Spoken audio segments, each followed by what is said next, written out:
ഞാൻ ഇന്ന് മലയാളികളുടെ പ്രിയപ്പെട്ട മത്തിയുമായിട്ടാണ് വന്നിരിക്കുന്നത്.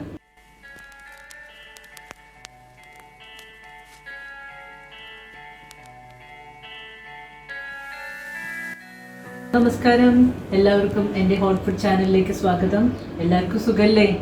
ഞാൻ ഇന്ന് മലയാളികളുടെ പ്രിയപ്പെട്ട മത്തിയുമായിട്ടാണ് വന്നിരിക്കുന്നത്. അതിനു മുമ്പ് ഈ വീഡിയോ കാണുന്നവർ ലൈക്കും സബ്സ്ക്രൈബും ചെയ്യാൻ മറക്കല്ലേ. നമുക്ക് നോക്കാം. നമ്മളിന്ന് ഉണ്ടാക്കാൻ പോകുന്നത് മത്തി കൊണ്ടുള്ള ഒരു പീരയാണ്. അതിനായിട്ട് ഞാനിവിടെ 1/2 കിലോ മത്തിയാണ് എടുത്തിട്ടുള്ളത്. അത് വൃത്തിയാക്കി വെച്ചിട്ടുണ്ട്. പിന്നെ ഇതിലേക്ക് വേണ്ട സാധനങ്ങൾ എന്താണെന്ന് പറയാം. 1/2 മുറി തേങ്ങ, പച്ചമുളകിലാണ് ഉണ്ടാക്കുന്നത്. അപ്പോൾ ഓരോരുത്തരുടെയും എരിവിനനുസരിച്ചുള്ള മുളക് നമുക്ക് എടുക്കാം. ഇനി ഇത്ര അളവ് കണക്കൊന്നുമില്ല. നമ്മൾക്ക് ചിലർക്ക് എരിവ് കൂടുതൽ ഇഷ്ടമായിരിക്കും, ചിലർക്ക് എരിവ് കുറവായിരിക്കും. അപ്പോൾ അതനുസരിച്ച് എടുക്കാം. പിന്നെ മഞ്ഞൾപ്പൊടി, ഒരു 1/2 സവോള ചെറുതാക്കി അരിഞ്ഞത് വെച്ചിട്ടുണ്ട്. പിന്നെ ഒരു 10 ചെറിയുള്ളി, വെളുത്തുള്ളി ഒരു 5-8 എണ്ണം, പിന്നെ ഒരു പീസ് ഇഞ്ചി, കറിവേപ്പില, ഉപ്പ്, പിന്നെ കുടംപുളി. ഈ കുടംപുളി ഞാൻ വെള്ളത്തിലിട്ട് തിളപ്പിച്ചെടുത്തിട്ട് കഴുകിയതിന് ശേഷം ചെറിയ പീസാക്കി എടുത്തതാണ്. അങ്ങനെ എടുക്കുമ്പോൾ ഇത് നമുക്ക് കഴിക്കുകയും ചെയ്യാം. പിന്നെ ഇതിൻ്റെ കറയൊക്കെ പോയും കിട്ടും. അപ്പോൾ ഇനി നമുക്ക് തുടങ്ങാം. കണ്ടോ, ഞാനിങ്ങനെ ചതച്ചെടുത്തിട്ടുള്ളത്. ഇതിൽ ചെറിയുള്ളി, വെളുത്തുള്ളി, ഇഞ്ചി, പച്ചമുളക്, പിന്നെ കറിവേപ്പിലയും കൂടെ ആഡ് ചെയ്യാം.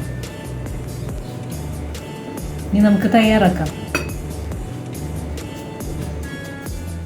ഒരു മൺചട്ടി വെച്ചിട്ടുണ്ട്. അതിലേക്ക് കുറച്ച് വെളിച്ചെണ്ണ ഒഴിച്ചു കൊടുക്കാം. ചുറ്റിച്ചൊഴിക്കാം.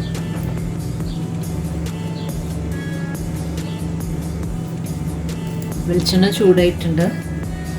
നേരത്തെ ചതച്ച് വെച്ച കൂട്ട് ഇട്ട് കൊടുക്കാം. ഓയിൽ നല്ല ചൂടായിട്ടുണ്ട്. അപ്പോൾ നമ്മൾ ഈ ചതച്ച് വെച്ച കൂട്ട് ഇതിലേക്ക് ഇട്ട് കൊടുത്തിട്ടുണ്ട്. ചെറുതായി അരിഞ്ഞ സവാള ഇട്ട് കൊടുക്കാം. മഞ്ഞൾപ്പൊടി ആഡ് ചെയ്യാം.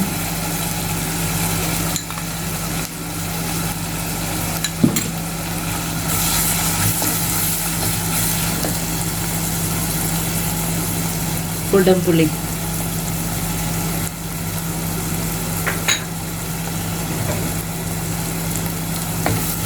ഇത് കൂട്ട് തയ്യാറാക്കാനുള്ള ബുദ്ധിമുട്ട് മാത്രമേ ഉള്ളൂ. അത് കഴിഞ്ഞാൽ വളരെ സിമ്പിളാണ്, പെട്ടെന്ന് തന്നെ തയ്യാറാവും. ഈസി ആയിട്ടുള്ള റെസിപ്പിയാണത്. ഇനി കൂട്ടിലേക്ക് തേങ്ങ ചതച്ചെടുത്തതും കൂടെ ഇട്ട് കൊടുക്കാം.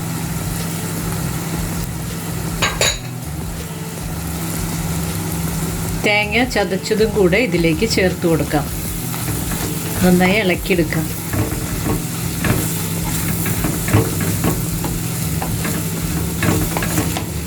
രണ്ട് 3 മിനിറ്റ് ഇതിലൊന്ന് കിടന്ന് ഇതാവട്ടെ. ഈ തേങ്ങ ഒന്ന് സെറ്റായി വരട്ടെ. തേങ്ങ നല്ല സെറ്റായിട്ടുണ്ട്. നമുക്കിതിലേക്ക് മത്തി ഇട്ട് കൊടുക്കാം.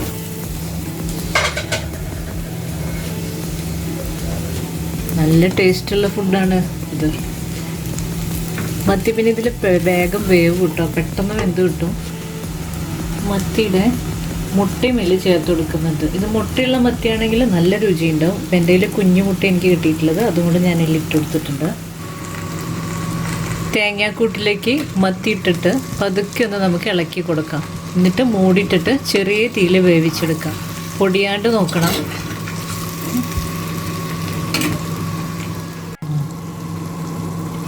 കുറച്ച് ഉപ്പ് ചേർക്കാം.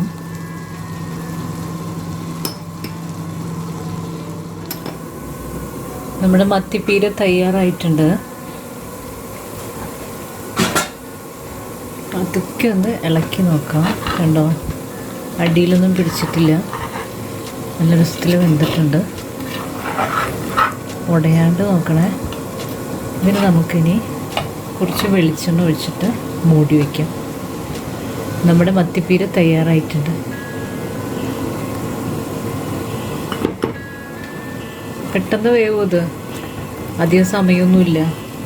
ആവിയിൽ വേവുന്നതുകൊണ്ട് പെട്ടെന്ന് തയ്യാറാവും. നമുക്കിത് അടച്ചു വയ്ക്കാം. ഓക്കെ, തീ ഓഫ്. അപ്പം നമ്മുടെ മത്തിപ്പീര തയ്യാറായിട്ടുണ്ട്. ഇതൊന്ന് നമുക്ക് കണ്ടു നോക്കാം. നല്ല രസത്തിൽ വന്നിട്ടുണ്ട്. നമുക്ക് കുറച്ച് കറിവേപ്പില ഇതിൻ്റെ മേലെ ഇട്ട് കൊടുക്കാം. ഇതെല്ലാവരും ഒന്ന് ട്രൈ ചെയ്ത് നോക്കണം.